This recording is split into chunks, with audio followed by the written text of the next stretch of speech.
Hey guys, how's it going? Today I'm just going to go through a couple of new knives I got. I'm pretty excited about a couple of them. So I'm just going to do kind of a show and tell. This isn't really an in-depth review of any of them. I just kind of want to show them off. So first, I'll start with the one I got first, and then the one I just recently got. So first up, if you subscribe to Edged Weapon 88, he's a really cool guy. I watched his video on. He had a brief video for some stuff for sale, and in his video he had a Kershaw Volt. That's the original Volt, the 3600 that he'd found in a knife shop, and he was offering it for sale. And since this is one of my, must-haves, one of a knife I've been looking at for a long time, I decided to go ahead and PM him and managed to pick it up. So Keelan, if you're watching this, thanks a lot, man. So here it is. It's the Kershaw Volt. It's the 3600. Super cool knife. This was designed by R.J. Martin and built by Kershaw. I think this came out in 2010 as Kershaw's, special edition limited production. Kind of like the Tilt is for this year. And the Speed form the year before this. So, just to run through it, it's a fairly beefy knife. It's got a fairly large blade. It's a really cool knife. It's a composite blade, so it's actually M390 and D2. The D2 really it doesn't serve any purpose. I kind of thought to myself, why would they use D2? And the answer really to that is the heat treat properties are similar, and this, when etched, they were going for like a dark etch on light steel, kind of to offset this look, so that had the best look. So this D2 means nothing other than just the way it looks and its properties. It's not really, doesn't serve any purpose, just looks cool. The M390 cutting edge, M390 is sweet, super edge holder, think it's razor sharp. I tried to sharpen it up as best I could. It's not quite a mirror edge, but it's alright. It's pretty good. This is not a blem. So what a blem is if it said where it says 162, that means it's serial number 162. It would have triple X there, and the triple X means that it's a blem, which means it didn't pass Kershaw's quality control, and instead of just scrapping it and junking it, they sell them at as factory seconds and recoup some of the cost, which is really smart, for a manufacturer to do. Real quick, I'm using a new lens that's kind of a wide angle, and I was hoping that it would help spread out the look. I don't think it's adding anything, so I'm probably not going to do it anymore because I don't think it's getting any more in frame. But sorry, just that little aside. Anyway, the Volt is all titanium. The whole thing's made out of titanium. This is just, this black piece here is a G10 insert that doesn't really serve any traction or purpose. Like I said, it's more of a design cue just to kind of offset and have this nice streamlined look, which I think looks fantastic. It's got this kind of small, weird pocket clip, which is very unusual, but you know what? It actually works pretty well. It holds it fairly securely, and because it's a low ride, and this knife is kind of heavy, it kind of just tends to sink down into your pocket, and it stays there pretty well. It is a flipper. It doesn't have any thumb studs, just like RJ's custom knives, which I think is really cool. It's just something different, You get the Kershaw logo with the composite logo. You get the serial number. You get the serial number right here, or not the serial number, but the model number. And you get designed by KIA. Made in USA, designed by R.J. Martin. So just to give you a real quick, sorry about my dog. She sees people outside. But just give you a quick rundown.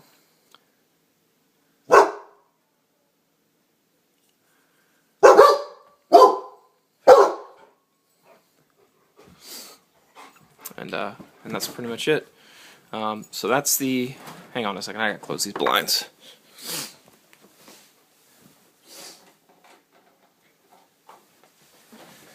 Okay, sorry about that. So yeah, Kershaw Volt, super cool, super smooth. It's pretty smooth for, it's not KVT smooth, like it doesn't fall, but it's like, it's, Sebenza-ish in that it's hydraulic in motion. So it's real smooth and sweet. Lockup is perfect. This is a really a sought after knife by me. I'm really, really, really pleased to have it. And I hope to not have to get rid of it anytime soon, finances permitting, because it was kind of expensive. And it is pretty valuable. So that's knife number one. I might do in-depth reviews of this or any of the knives shown, but like I said, for now, this is just kind of an overview. Alright, so that's knife number one, and I'll just set this in the background right there. Alright, so knife number two, I just got in yesterday, I think. I traded one of my tilts off. I had about, I think, 3 of them. And yeah, I had 3 tilts, and I traded one off because I got 3, and I was like, you know what, I should have a backup for my user because I'm going to use one, and I should have a couple to back it up. But then I was like, you know what, I use all my knives, even if they're limited and if they're rare, how expensive they are. So you know what, I was like, I don't care. I could use the money. I'm not that, I don't have a lot of money, so holding on to 3 tilts was kind of silly. So one of the ones I traded for was a Sebenza, actually a classic large Sebenza. This is the straight ahead computer generated graphics large classic Sebenza. I've had a small Sebenza, but I've never owned a large one. So I was pretty excited to actually get a hold of a large because I knew that it fit my hand better after handling them in the shops. I gotta say, I like the 21 better than the classic. The 21 is pretty much the same thing as the classic, but there are some minor differences, like the sculpting on the titanium and the standoffs and various things. But this is still nice. It's more of a dress-up piece. Like I said, I actually EDC'd this today because I'm not afraid to use any knife. A knife is a knife. It's made for cutting. And I tell you what, I got done a sharpening session today. And I use a Lansky, just in case you were wondering. It's the Diamond system, and I have some ultrafine. I got this thing razor sharp, and it doesn't look that good. Like, it doesn't look super sharp. But I tell you what, if I can catch the light right, of course not. I tell you what, it doesn't look super sharp, but I use magazine paper to test how sharp I can get the knife, and it just melts magazine paper. I mean, there's no friction at all, just gone. So, and I believe this is an S30V, so this gave me, sharpening this kind of gave me a newer appreciation for S30V, because I sat down and sharpened my tilt as well, and I tell you what, that was a bitch to sharpen. Just took forever, and God, the VanX 75 is hard. It's really hard to sharpen. It's not hard to sharpen, it just takes a long time. Where this it was fairly easy to sharpen, didn't take that long to get a burr on each side, didn't take that long to level it out and hone it down, and I'll tell you what, super sharp. Sorry, dogs again. The straight ahead pattern I don't think is one of the more desirable ones. I don't think, this isn't like super like highly sought after and collectible, but it's cool because I like it rather. I like to have one that has some design to it rather than just the flat titanium. Just something a little more dressy. And I also have I have a large large Sebenza 21 that I sent off to Chris Reeve just to have refurbed. That one I'll probably use more often than this. This will kind of just sit and for special occasions and things like that. But like I said, I carried it today, so I'm not afraid to carry it. Lockup is super tight. It's not super early, but it's not super late either. And I don't mind it. Sebenzas have a fairly shallow angle, so I expect this, to be kind of late, but it locks up rock solid. There's no blade play anywhere, and it's smooth and hydraulic in its motion. When people talk about, Sebenzas and how smooth they are, it's not that they're like KVT where it's effortless and it just glides, but it's like hydraulic. It moves and you don't feel anything there's no feeling in there. It's just moving. It feels it's not frictionless, but it's you know it's smooth. It's like butter instead of like air. So that's my Chris Reeves large classic Sebenza with the straight ahead pattern. Okay, so that's the second one I got. I'll put this in the background as well. And time for number 3. Now this I just picked up today. I went down to a shop in my area. It's the only real knife shop that's within, I don't know, an hour, actually probably 2 hours away. It's the closest thing I have, for 2 hours. I went in there just to shop around, and I went in there just to kind of browse around, like I do. Like pick up knives, play with them, knives I see online that I want to handle. I go in and handle them if they have them in stock. Maybe I'll make a purchase. And I found one of these, and I kind of saw this before and wanted one, but I hadn't really thought about it too much. I hadn't really like, oh man, I gotta have one, because I could have bought one. I think you can still find them online, but I found it for a really good price, lower than most online retailers, which is amazing, because the shop that is close to me, their prices are usually just a bit higher, which is okay, because they have rent to pay, they have, it's a family-run place, and I like to support them. But I actually found this for cheaper than you can find them online. So I was pretty excited about it, and I was like, you know what, I can't leave without this. So this is the SHOT Show exclusive mini onslaught. I think it's the 746. This probably says it right on the blade. 746, I think is what it is.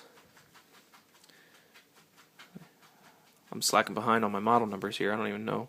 I think it's a 746. Anyway, like I said, I just got it today. I just picked it up. I just got home, and I wanted to do a vid on. And I realized I hadn't done videos on these two, so I wanted to just kind of do a little recap. I had never owned an Onslaught before. I've owned various, numbers of Benchmades, so I'm not a stranger. I know that their quality is good when they really want to focus. They have some hit and misses, but when they're paying attention, they're excellent. And the shop that is near me, the owner of it has known the owner of Benchmade for a number of years, so they have a pretty close relationship. Their prices on Benchmades are usually really good. As you can see, it's different than a normal Onslaught. It's got this really nice carbon fiber, and this is not peel ply carbon fiber. This is a solid slab of carbon fiber. I mean, on both sides. This is this is real good stuff. It's very similar to what you can find on the Gold Class Griptilian, if you could ever find one of those. So it's really, really super nice. You can see it kind of glistening. Really super attractive. Obviously not very grippy, but I think of this more as like a gentleman's kind of classic knife. Standoffs are blue anodized. I mean, it sets off the carbon fiber really nice. Even the pivot's kind of polished, which looks really cool. They upgraded the steel from 154 cm, which is what the normal Onslaught comes with, to D2, and it's kind of like this sandblasted finished. Now, Benchmade's D2 is really good stuff. I think they have it honed in pretty well. With their heat treating and everything, so I expect good performance out of this. The only thing that I think is weird about this knife is this pocket clip. Just look at how weird it is. Why would they mount it like that? Why would they have this big, huge chunk of steel back here, and then the clips start way up here? That to me is kind of a mystery. I think they could have just mounted a couple screws right here, and then the clip would come. If you imagine where clip would come right between those two screws, that would have been fine. But, it's Bob Lum's design, so, it's good that they left it, up to him to kind of decide, what to do with it. I think it looks a little silly, but, it is what it is. It works really well. It's nice and fat, which a really fat clip will actually hold on really good. It sits in the pocket fairly well, so it works well. I'm not, this is not what I would consider a full-time EDC, like, work knife. It's a collectible, limited edition. They made 500 of them for SHOT Show. You have to be at SHOT Show in order to get them or order them, and there's a couple dealers that actually ordered a couple, but it is limited to 500. So I got this for a really good price, and I kind of hate getting stuff at a good price sometimes because, on the one hand, I think, hey, I've got something that, more normal people would pay more money to have, and I have it. And I didn't pay as much money as, most people will. But on the other side, I think it's an opportunity to, to sell it to somebody else who might use it more and make a little bit of money, and don't think that that you don't do that, because everybody does. If you have, and I'm not talking a lot of money. I'm like $20 I could probably make off of this thing.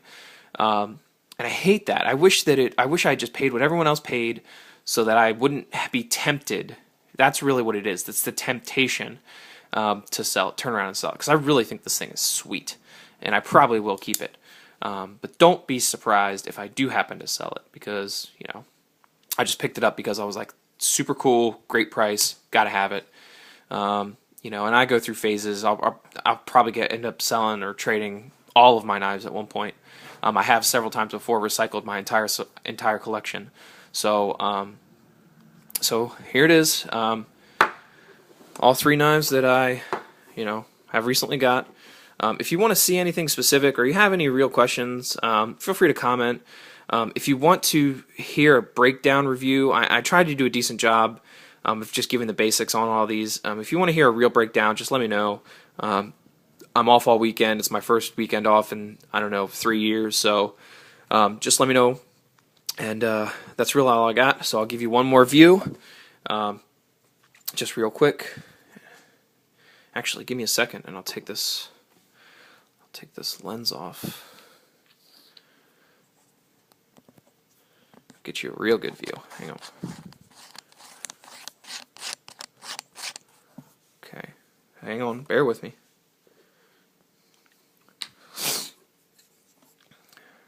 Right. Okay. So I wanted to show you one thing.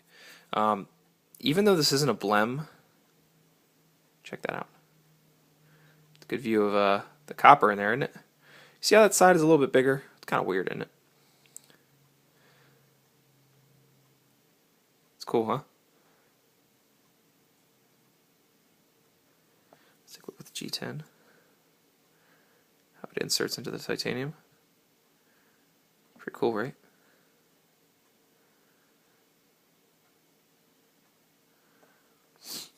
How about carbon fiber? Let's take a look at the carbon fiber. Pretty sweet.